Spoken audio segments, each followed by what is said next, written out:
Welcome to PSA Thursday. This is a special weekly bonus segment of the Afford Anything podcast in which we talk about how to handle money, work, and life in the context of a pandemic.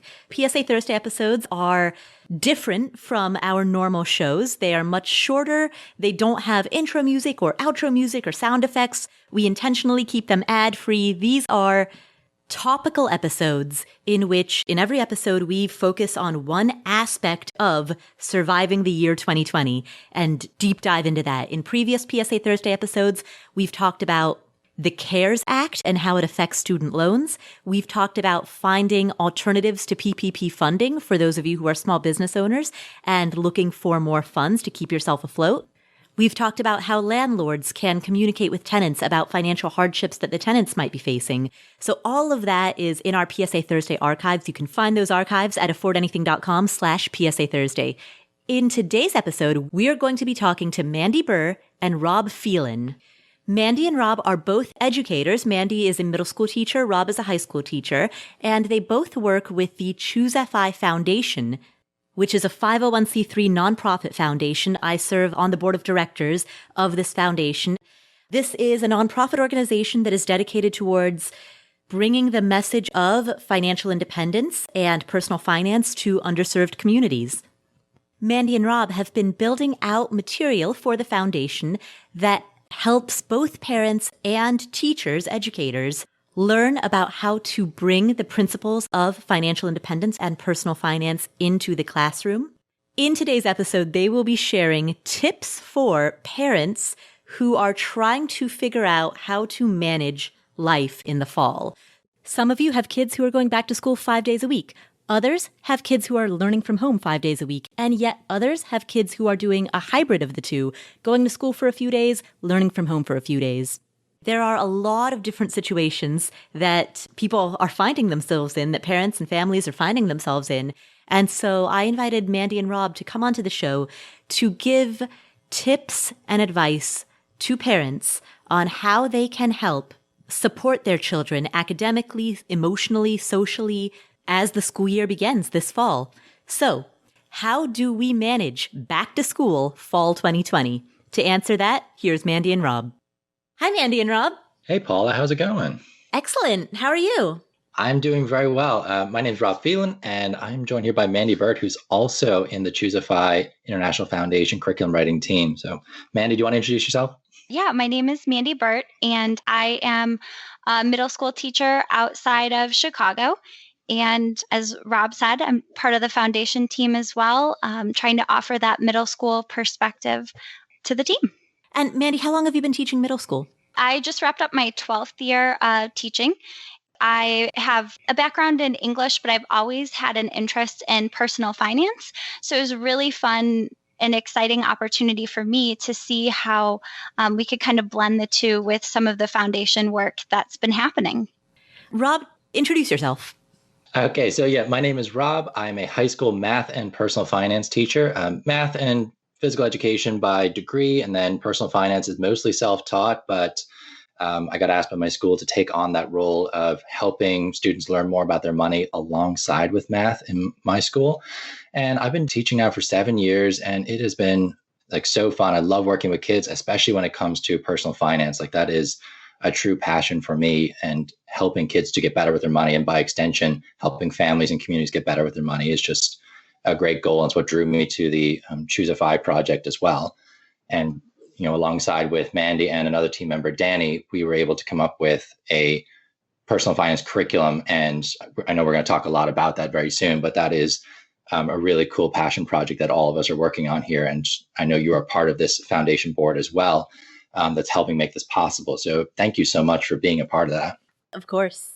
And thanks to both of you for the work that you're doing. But before we're all thanking each other, let's go to the topic at hand.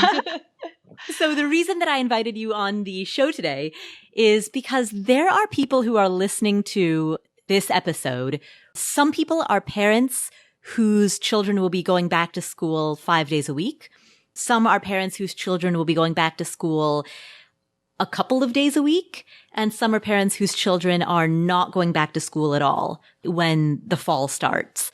So I'd like to get the perspective of teachers and educators on how parents in all three of those situations can ease the transition or manage the not transition?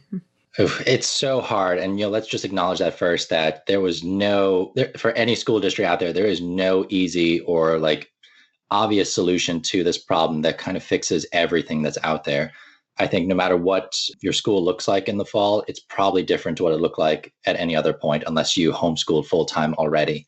So it's definitely a new challenge. And it's been so great to see parents, teachers, administration, communities rising up to work together to find solutions. So, kudos to everyone out there who is working to make this stuff better.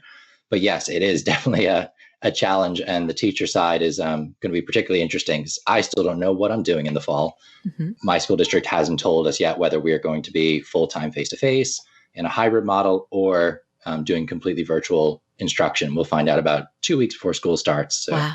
It's going to be a race once we get there.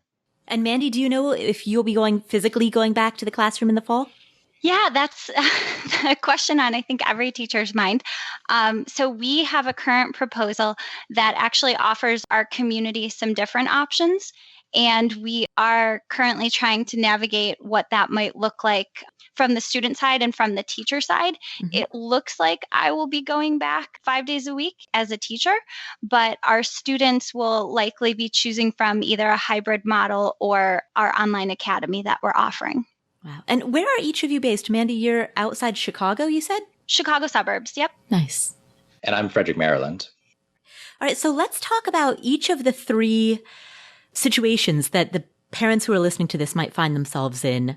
Their children staying at home and needing to homeschool their children in the fall, sending their kids back to school with a hybrid model in the fall, or sending their kids back to school full-time in the fall. Let's just tackle each one separately. And let's start with perhaps the most unprecedented of the models, which is that hybrid model.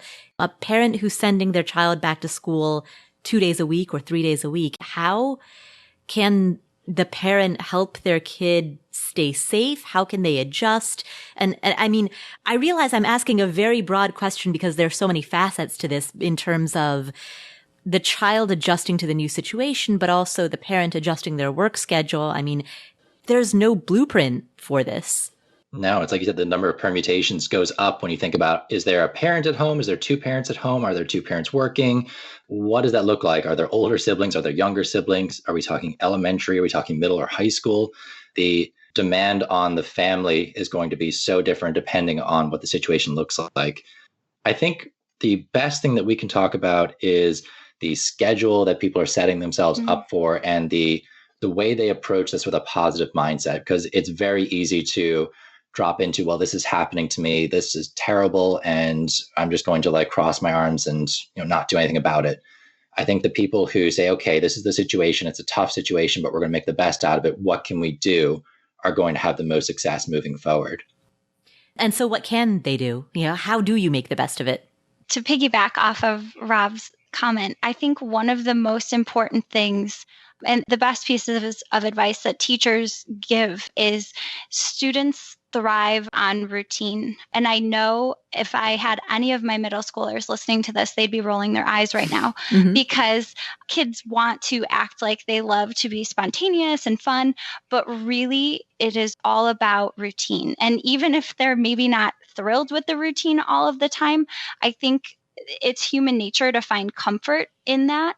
So like Rob said, setting up a schedule, I think the very first thing that you need to know is every hybrid model that I've seen proposed for the suburbs where I live is different. So it's good to engage in community conversation, but you want to make sure that you're not comparing apples and oranges or apples and astronauts. Like some of these are so different. So make sure that you're really dialed into what your school community is doing. And I would also say, if you see something that seems like it's going to work for another community, don't be afraid to communicate that as well. In teaching, we always say it's like beg, borrow, steal. There are no new ideas. So I think a lot of school communities at the administrative level are already in dialogue with one another.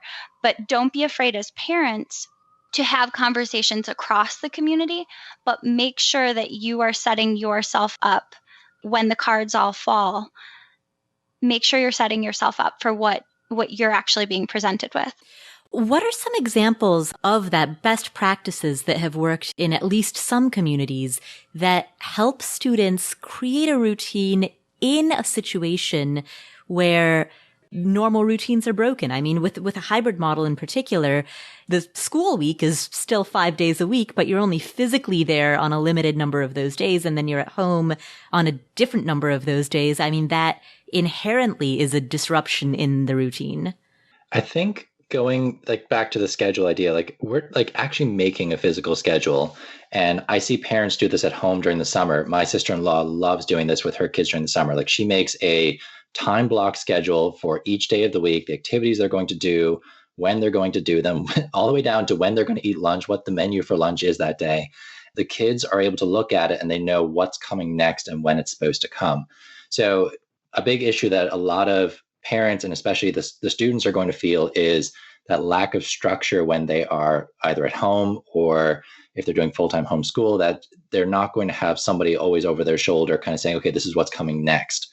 So by creating that schedule and like negotiate it with your kids, like say, okay, when is school time going to happen? If it's like what my school looked like in the spring, it was very unstructured. It was basically the kids had a week to complete the work. They didn't have to be on live calls at any point. They didn't have to have work in by a certain time during the week. It basically everything was due by midnight on Friday. So my kids struggled a lot if they didn't come up with a routine for themselves. They would just end up procrastinating, nothing got done, and then they would all let it pile up. So the ones who were successful were the ones who were saying, okay, you know what, I'm still setting my alarm. I'm getting up at this time. I have breakfast. Maybe I watch TV for a while, or I get straight on my laptop and I check in with what the new work is for the day. I spend an hour working and then I get a break and I go do some physical activity. Like you can really script out what a day is going to look like. And inviting your kids to be a part of that process is going to be really important because as teachers, we know that it's important that you invite the kids to be part of the classroom expectations and routines. And if you can get that buy-in, that ownership from them, they're much more likely to follow it out of their own initiative rather than needing you to kind of remind them constantly, okay, get back to work, go do what you're supposed to be doing, sort of thing. And I would say, in addition to that, it's necessary for everyone to understand that what happened in the spring is certainly not what's going to happen in the fall.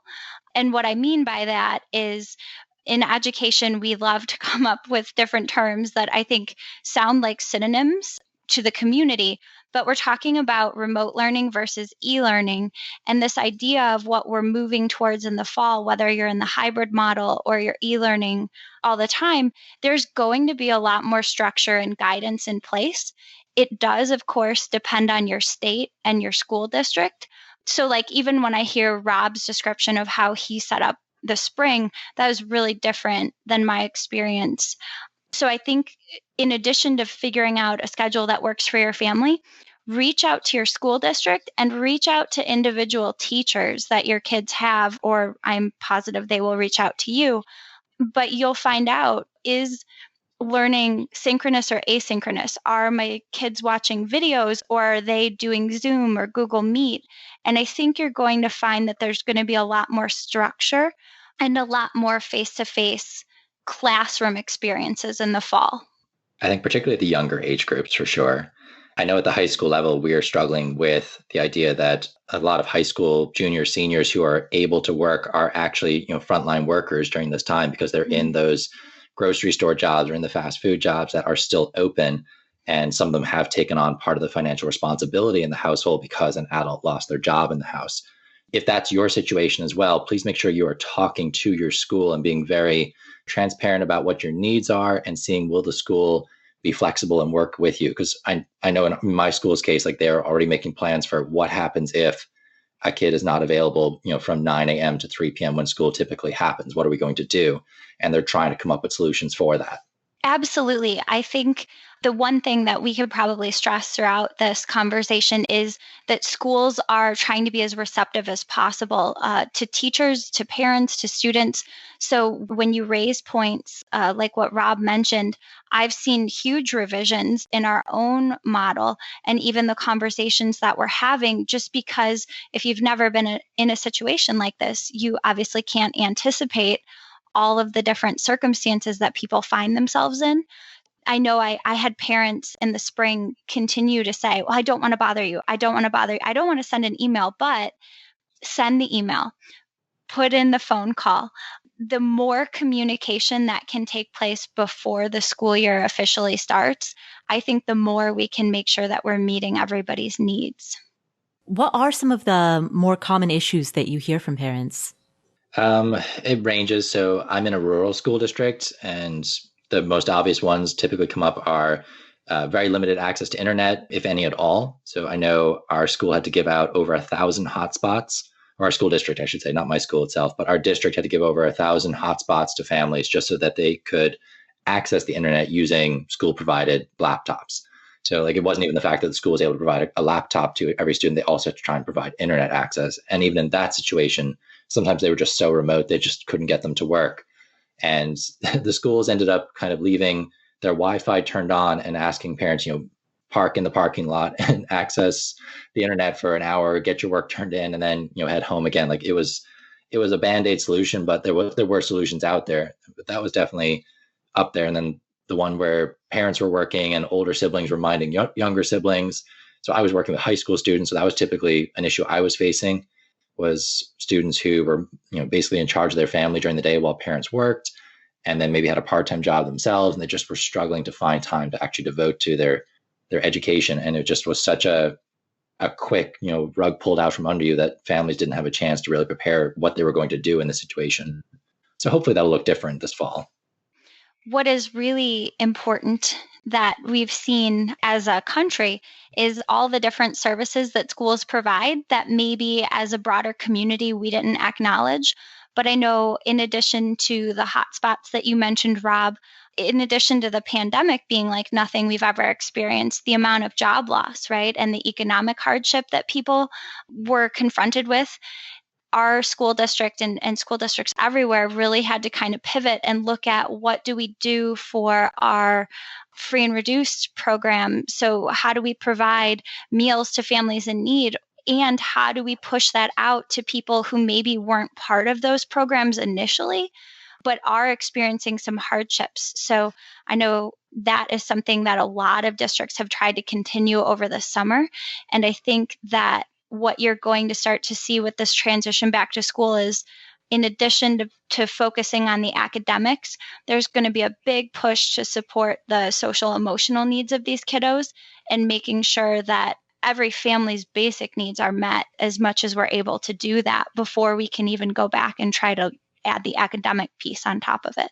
With regard to the emotional piece or the social piece of going to school, certainly the classroom and the playground provide a lot of social interaction for children. How can parents, particularly those who may have only children or who may live, in a secluded area where they don't have a lot of neighbors, how can they provide for the social well-being of their child? We actually had the opportunity as part of the foundation to talk with a trauma specialist who really looks at that aspect when he works with students in schools, like how can we support kids socially and emotionally. The first thing that we kind of all have to do as parents is be willing to communicate. And I would imagine many, many schools will be reaching out and maybe will be asking for information that you don't normally share. Like, what is your family setup? Do you have internet? Things like that, like how many kids are in the home? But also to convey that, because I think the school is really great. I know our counseling staff and our social work staff is really great about trying to pair kids up who have similar interests, who maybe like they only connect through school. So now it's looking at like, well, so our district actually opened up Google Meet for middle schoolers, which is like the new Google Hangouts, so that kids were able to have conversations. And during the strict lockdown, when no one was really interacting with anyone outside the home, they decided that benefit, talking to kids about how do you be a good digital citizen, making sure that you're respectful, but also how can we foster these little online communities. And I just think if there was a generation for this to happen to, this is the generation that has some of the skill set to navigate that, because so many of them have online communities older kids, middle school and high school kids. I think they already use social media, they use email, and they know how to interact digitally. I have a preschooler at home. He's been doing Zoom with like his little neighborhood buddy. And it's a lot because their attention span is 3 seconds. But so a lot of times he and his little buddy will sit and color together, and they kind of talk to each other on the screen, but then they're in their coloring books. So they're getting some socialization. It's the best description I've heard came from our governor, and he said, brace yourselves for a school year like no other. With social distancing being a requirement in most schools, all schools, and masks being required in many schools, you're not going to see that same level of social interaction that you've seen. Kids are so resilient and they adapt. And I think teachers are going to work really hard. I know I've spent a great deal of time thinking about, okay, if we can't all push our desks together and do a debate, how can I use Zoom or a back channel where they can communicate with each other? You know, how can we do it that way in person so we're together, but we're distant? And I think we're going to see a lot of innovation and creativity. We're not going to get it all right all the time. We have a start. You know, I think the spring gave us a running start to capitalize on.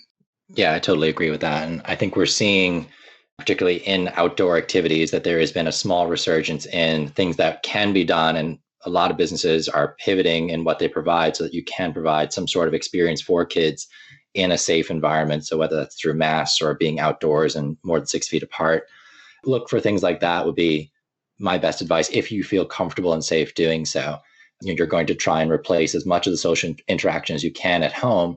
And I know on the teacher side, like Mandy said, like we are consciously thinking about like, how are we going to replace the classroom environment if we are in a virtual setting?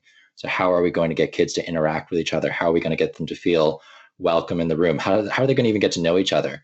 It's not even like the spring where we got sent home and we all knew the faces of the people who were in the room with us. You're now going to start in new classes where you may not even know the other people in the class, and you're going to do it all virtually. So there's going to be a huge effort to try and get kids to connect with each other in as many different ways as possible. And as Mandy said, like innovation is going to be so big at this time. And I think it typically is in times like this when things get tough, the game changes, the innovators come out. And I think something else to communicate to parents is something that teachers are really cognizant of, and I think have been spending some time having some conversations. I know our district offered us some professional development planning time where we came together over Zoom, but we know that parents have varying degrees of comfort with screen time. And the situation that we're in has kind of forced us all to rely on technology, probably more than we ever have. But I think what we'll also see in the fall is, yes, we'll see technology, but I think we'll see ways that technology gets kids out into their own backyards or in their homes. Like I know a team of teachers that I work with is planning a scavenger hunt. So of course we'd have to share that through technology, but kids can either print it out and work on a paper copy, or they can refer back to their devices on occasion. But it's really about getting out of your space, out of your desk, and move around and interact. And I think that if you are a parent and you felt like, wow, my kid is just in front of a screen all the time, we're going to see teachers finding ways to balance that better in the fall. There are some parents who are listening to this who have kids across a wide age span. So a parent might have one child who's a 10th grader, one child who's a 7th grader, and one child who's maybe a 3rd grader or a 2nd grader. They may be in 3 different schools, and each of those schools might have a different plan. What tips do you have for parents when they're balancing multiple children who go to different schools that have different types of plans, different types of forms of communication, like when they're sort of managing what seems to be a unique situation multiplied by 2 or 3 or 4 or 5? Yeah, give yourself a break, first of all. It's going to be ugly no matter what way you approach it. But it sort of reminds me, as you were saying that, it reminds me of talking to someone who is trying to get out of debt for the very first time. They're just coming across personal finance, and they just feel like that there is money like slipping away in all directions, and they have no control. And what would you prescribe for them? Well, you would say, okay, let's find out, let's get everything down that is a cost. Let's track all of your income and all your expenses. That's typically where most of us start when we're helping someone get control of their finances. Same thing here. Get everything down like that is going to be an expectation. Try and rank them in terms of what's high priority, what's mid priority, what's low priority. Going back to the schedule again, can you find ways to fit all of these different activities into your schedule? Can you be flexible? Can kids help each other out? So can the high schooler help the elementary schooler with their stuff? And then, maybe the middle schooler, keeps the elementary school kid busy while the high school one does his work. Like there's so many different nuances to what you could do here. I've seen a lot of families, particularly in my community, they're reaching out on Facebook and they're saying, okay, our school is potentially going to do this. How many of you are in the same situation with work? And could we maybe form some sort of co-op where one day will be flexible and you'll mind a small group of kids, and then we'll rotate that through the community. And they're keeping like small pods of people together, which it's not the best because you are then mixing with other kids, but at the same time, they're trying to commit to saying, okay, this is going to be our pot of people that we're not going to mix with others because we need this to work to make our lives possible. And I think something else to consider, as difficult of a situation as it is, if you have 3 kids or 4 kids in different school buildings, is oftentimes, though not always, school districts are K-12. And if that's the case, I think you can expect to see plans that accommodate families. Like I know we talked about this hybrid model, and a lot of times it's by last name, but I know that I've heard some schools saying, but also if that doesn't work for your family, you could reach out to us if you are in an exceptional situation where you need your kids to attend on alternate days. Rob's point about you reach out to your community, see what other families are doing, what situations are they in. There's no harm in emailing a guidance counselor or a school principal or a teacher, even last year's teacher. If parents had a point person that they reached out to last year, I think you could always say, like, here's my situation. What do you recommend? If that person you connect with doesn't have advice, they can connect you with someone that might give you something a little more tailored for your situation. Yeah, 2 things struck me as you were talking. One was the thought of, there's sometimes parents will send their child to public school for elementary school and then switch them into private school at the middle school or high school level. And so then you would sort of end up in this situation where the parent is balancing just children in different setups. And similarly with the last name, you might have a blended family with stepchildren or children who are half siblings in which maybe your children have different last names. So yeah, the more we think through this, the more we talk through this, the more permutations and unique situations seem to unfold. What can parents do if they do reach out to their district, their teachers, their principal, and they don't feel as though the administrators are working with them very well? I would say talking to the teacher is going to be your first port of call. That they should be the one who is going to be your point person. They should be the one who is ready to work with you most because they know your kid. They know you potentially. If you don't feel like you're getting the support from your teacher, reach out to their administrator, or if there's a department chair, I would go there next. And if your entire school is not giving you what you need, then keep going. Like you should always advocate for your own child and for your own family. And you can always go to a central office for that school district, a superintendent. Like there's multiple levels that you can go to if you feel like your needs aren't being addressed. But please start with the teacher. As a teacher, it's very frustrating when a parent goes over my head before they even talk to me. And I'm like, I could have helped you solve that problem. So let them know what you're feeling, what your situation is. Try and be proactive about it as best you can. So don't wait until the work is piled a mile high and your kid is having a meltdown at home before you let the teacher know that, oh, by the way, like we've got a really tough situation at home. Like the earlier you reach out and let the teacher know about these things, the more flexible they can be in how they approach it. They can give you different solutions. They can offer you ideas for what you can try at home. Like there's a lot we can do proactively. There's less we can do reactively. I think also advice that has been circulated widely among teachers is also something that we should be telling families. I think our instinct right now is to panic. We want to know what next month will look like so we can have everything. We want to make our schedules. We want to color code. We want to do all of that. And it's really understandable. If you are in a position right now where you feel like things maybe aren't being communicated, there are so many moving pieces at district levels right now and at state levels. I think the state of Illinois revises their guidelines constantly. And now that we're sort of seeing a spike again in our state, now it's kind of like, well, are we going to scrap the whole thing? And is everybody going to be going remote? There's just so many questions, and the situation is so fluid that you might feel like, hey, I'm asking a question and I'm not getting an answer. It could very well be that your question is sparking a larger conversation.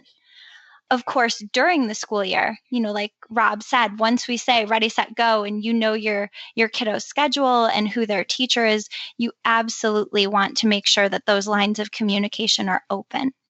Another piece of the puzzle that I think might help families if they feel like they need more support is look at your community and start looking now. Are your public libraries open at all? Are they open virtually? I was talking with Rob earlier about some of the really cool, they used to be subscription based where you have to log in from the library to get like tutoring support, and different Scholastic makes a bunch of different programs that are usually membership only. And prior to the pandemic, I would have to go sit in the library and use one of their computers to have access. But since this all happened, they're now pushing it out. You can access it anywhere as long as you type in your library barcode.